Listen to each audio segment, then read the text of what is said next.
He thought the worst part would be hearing the diagnosis. He was wrong. The worst part was sitting alone in a cold hospital waiting room holding a folded test result that could change his daughter's life forever, while pretending he wasn't falling apart.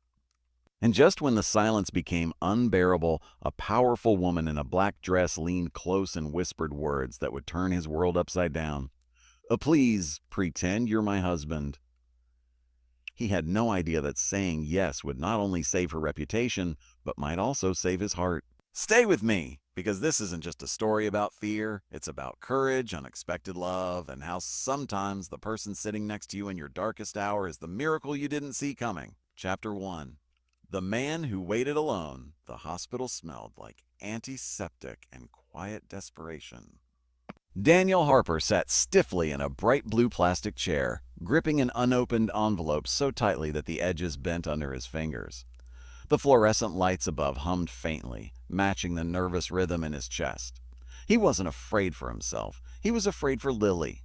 His 6-year-old daughter had been complaining of exhaustion for weeks. Bruises appearing too easily. A fever that wouldn't quite leave.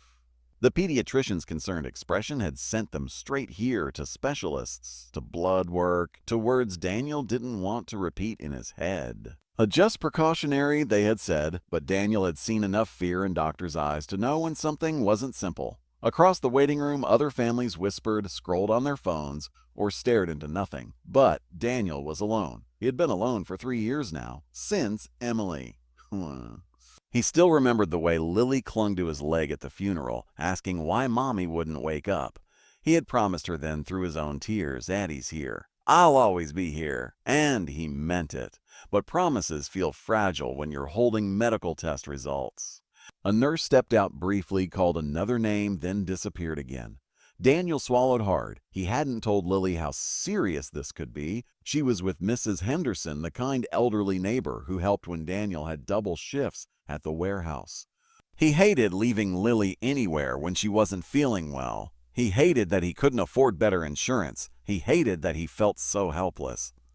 "Excuse me." The voice beside him was soft but urgent. Daniel looked up. The woman sitting 2 chairs away hadn't been there earlier, or maybe he'd been too lost in thought to notice. She looked composed, elegant, her dark hair perfectly styled, her black dress tailored and expensive. But her eyes betrayed her. They were anxious, vulnerable, yes, Daniel said quietly. She glanced toward the hallway, then back at him. "I need a favor." A strange one. Daniel blinked. Of all the things he expected in a hospital waiting room, this wasn't one of them. "Okay." She inhaled slowly. "In about 30 seconds, a man is going to walk through that door. If he sees me sitting here alone, there will be consequences. For my company, for my employees." She hesitated. For me." Daniel stared at her, confused. "I don't understand." "I'm Claire Bennett." The name clicked. Even Daniel, who rarely followed business news, knew it. CEO of Bennett Biotech. Youngest female CEO in the city. The kind of woman whose face appeared in magazines with headlines like The Iron Strategist. And right now she looked anything but strategic. "Me board believes I'm unstable after a recent personal event," she continued carefully. "They sent someone to check on me. If they think I'm here alone for what they assume is my own medical issue, they'll use it against me." Daniel frowned. But you're not here for yourself?" Her jaw tightened. No." Before he could ask more, the automatic doors slid open. A tall man in a gray suit walked in, scanning the room with sharp, calculating eyes. Claire leaned closer. Her perfume was faint, something subtle and warm. "Please," she whispered. "Or pretend you're my husband." Daniel's brain froze. "What?" She reached for his hand suddenly, her fingers cold against his. "Just until he leaves. I'll explain later." The man's gaze locked onto them. Daniel's instinct screamed to pull away. This was absurd. He had his own crisis. His daughter was possibly facing something life-threatening. But then he saw it. The fear in Claire's eyes wasn't about reputation. It was about losing control. And Daniel knew that fear intimately. So he did something he hadn't done in years. He stepped closer to someone. He squeezed her hand back. The suited man approached slowly. "Miss Bennett." "Bennett." Claire's voice changed instantly, calm, poised. Richard, I didn't expect you." He glanced at Daniel. "And this is." Daniel forced himself to speak evenly. Daniel, her husband. The lie hung in the air. Richard studied him carefully. I wasn't aware you were married. Claire smiled coolly. You're aware of many things, Richard. Not all of them. Richard's eyes flicked to the envelope in Daniel's hand. And you're here for our daughter's test results. Daniel said before he could overthink it. The word daughter cracked something inside him. Richard's expression softened slightly. Just enough. I see. There was an awkward pause. Then a nurse called out, "A Mr. Harper?" Daniel stood instinctively. Claire's grip tightened. Richard looked between them. Daniel hesitated. This was it. Reality. He cleared his throat. "Oh, that's me. Claire stood too. I'll come with you." Richard raised an eyebrow. Daniel didn't know why he did it. Maybe it was exhaustion. Maybe it was the way Claire's hand trembled slightly. "Of course she will," Daniel said quietly. "She's my wife. She's my wife." Richard watched them walk down the hall, suspicion lingering, but not strong enough to challenge it. As soon as they turned the corner, Claire released a shaky breath. "You didn't have to include me," she whispered. Daniel stared ahead. "You didn't have to ask a stranger for help." For the first time, she looked genuinely ashamed. "I'm sorry." They reached the doctor's office. Daniel's pulse pounded in his ears. Claire stepped back slightly. "I can wait." He shook his head.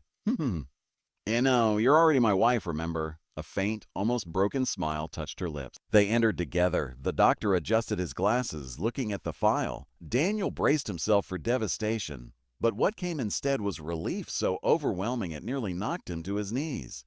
"It's not leukemia," the doctor said gently. "It's a severe but treatable blood disorder. We caught it early. With proper treatment, Lily will recover." Daniel didn't hear the rest. Not leukemia. Treatable. Recover. His vision blurred. He hadn't realized he was crying until Claire's hand found his arm. He covered his face, trying to steady himself. "Eye off." "Thank you," he whispered. To the doctor, to God, to anyone listening. When they stepped back into the hallway, Daniel leaned against the wall, overwhelmed. Claire stood beside him silently. After a moment, she said softly, "I'm glad she's going to be okay." He nodded, wiping his eye. "You said you weren't here for yourself." She looked down at her hands. "My brother," she said quietly. "He's in surgery. Car accident. He's the only family I have left." The powerful CEO disappeared in that moment. She was just a sister. And suddenly, Daniel understood why she had needed someone next to her.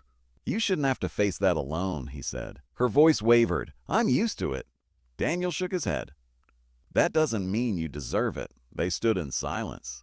Two strangers who had pretended to be family. And somehow, in the pretending, had revealed something real. Daniel should have gone home. He should have rushed to Lily, lifted her into his arms, and told her everything would be okay. But something kept him in that hallway. Claire sat back down in the waiting room, posture straight but hands clenched tightly together. Daniel hesitated only a second before sitting beside her again. "You don't have to stay," she said without looking at him. "I know." Minutes passed. Then an hour. Neither spoke much. They didn't need to. At one point, Claire's phone rang repeatedly. She silenced it. "Aboard?" Daniel asked gently. She nodded. "Oh, they're waiting for weakness." "Are you weak?" She looked at him sharply. He met her gaze steadily. "You're here for your brother," he said. "Oh, that doesn't sound weak." Her eyes softened. "You don't know how this world works," she murmured. "Oh, maybe not," he admitted. "But I know how it feels to lose someone." That got her attention. He told her about Emily, about raising Lily alone, about learning how to braid hair from YouTube videos and burning pancakes every Sunday morning before finally getting them right. Claire listened like no one had ever spoken to her that honestly before. "I built an empire," she said quietly when he finished. "But I don't know how to build this." She gestured between them vaguely. A connection. Daniel smiled faintly. "You just did." Hours later, a surgeon approached. "Miss saying." "Bennett!" She stood instantly. "The surgery was successful. He'll need recovery time, but he's stable." Claire closed her eyes, relief washing over her. For a split second, she swayed. Daniel caught her instinctively. Her head rested against his shoulder. And this time, they weren't pretending. When she pulled back, her voice was barely above a whisper. "Thank you for staying." He shrugged gently. "I guess husbands are supposed to." She laughed softly through tears.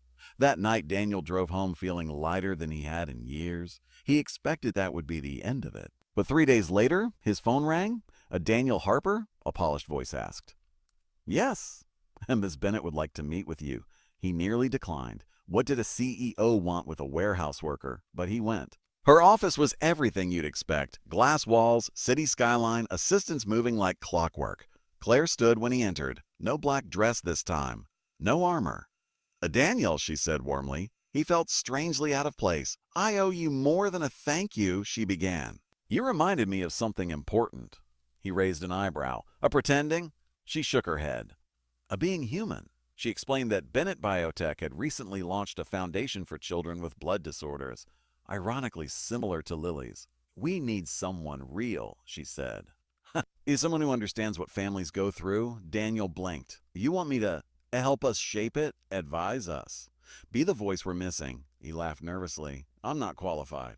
Well, you are, she said firmly. Well, you're a father. It wasn't charity. It wasn't pity. It wasn't pity. It was opportunity. Months passed. Lily's treatment progressed beautifully. Daniel split his time between the warehouse and working with the foundation. He saw Claire often, not in hospitals, not pretending, but talking, laughing, learning each other's silences. One evening, Lily met her. Claire knelt to her level. Your dad's my hero, Claire said gently. Lily grinned. He's mine too. Daniel felt something shift in his chest. It wasn't replacing Emily. It wasn't forgetting. It was expanding. Love doesn't divide, it grows. A year after that hospital day, Daniel stood in a large hall at the foundation's first major fundraiser. Claire stood beside him, not as a CEO, not as a woman hiding fear, but as someone who had chosen connection over control. She leaned close and whispered, smiling this time, I pretend you're my husband. Daniel chuckled. Oh, why pretend? He took her hand openly. And this time, there was no board member watching, no lie to maintain, only two people who met in their darkest hour and decided not to walk alone anymore. Because sometimes the person sitting next to you in a sterile waiting room is the beginning of your healing. And sometimes when life whispers, pretend, it's really inviting you to believe again. In the end, Daniel didn't just receive good news about his daughter, he found courage. He found purpose, he found partnership, and he learned something powerful. You may walk into your hardest day alone, but if you keep your heart open, you might not walk out that way.